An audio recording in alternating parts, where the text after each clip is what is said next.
அப்பொழுது இயேசு அவனை பார்த்து அவனிடத்தில் அன்பு கூர்ந்து அவனை பார்த்து சொல்லுகிறார், உன்னிடத்தில் ஒரு குறை உண்டு.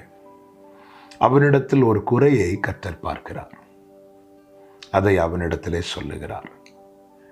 இந்த வார்த்தையை நன்றாய் கவனித்தீர்களானால் தெரியும். அவனிடத்திலே அவன் குறையை சொல்ல காரணம் என்ன? காரணம் ஒன்றுதான், அவனிடத்திலே இயேசு அன்பு கூர்ந்தார். குறை சொல்லுவது குற்றமா? நாம் ஒருவருடைய குறையை தெரிவிக்க வேண்டுமானால் நாம் நிச்சயமாக அவரிடத்திலே அன்பு கூர்ந்திருக்க வேண்டும். ஒருவரை நம்மால் நேசிக்க முடியவில்லை என்றால் அவருடைய குறையை சொல்வதற்கு நமக்கு தகுதி இல்லை. நாம் ஒருவரை உண்மையாய் நேசிப்போமானால் அவருடைய குறைவை அவர்களிடத்தில் தான் சொல்வோம்.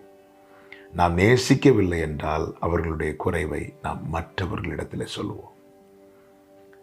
குறைவை சொல்லுகிறோம், பிறர் குறையை சொல்லுகிறோம். சொல்வதற்கு முன்பதாக நாம் உண்மையிலே அவரை நேசிக்கிறோமா இல்லையா என்பதை அறிய வேண்டும்.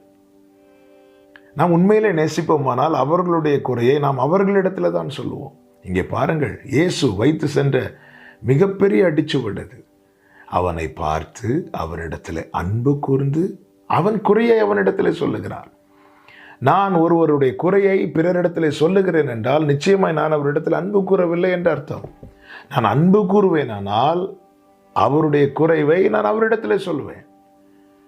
நாம் ஒருத்தங்க குறைவை, அவங்க கிட்ட உண்மையிலே தப்பு இருக்கலாம், அவர்கள் நிச்சயமாய் தப்பான காரியத்தை செய்திருக்கலாம். அந்த குறையை நாம் பிறரிடத்தில் சொல்வதற்கு முன்னதாக நாம் நம்மை யோசிக்க வேண்டும். நாம் உண்மையில் அந்த நபரை நேசிக்கிறோமா? நம்மால் ஒருவரை அன்பு கூற முடியவில்லை என்றால் அவரை குறித்து குறை சொல்வதற்கு நமக்கு தகுதி இல்லை.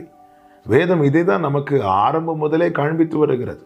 நமக்கு தெரியும், நோவா ஒரு முறை அச்சரசம் குடித்து வெறி கொண்டு வஸ்திரம் விலகி படுத்திருக்கிறான்.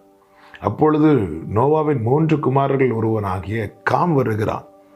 அவன் வந்து பார்த்தபோது தகப்பன் வஸ்திரம் விலகி நிர்வாணமாய் இருப்பதை கண்டு அவன் போய் அந்த குறையை மற்ற சகோதரர்களுக்கு தெரியப்படுத்துகிறான்.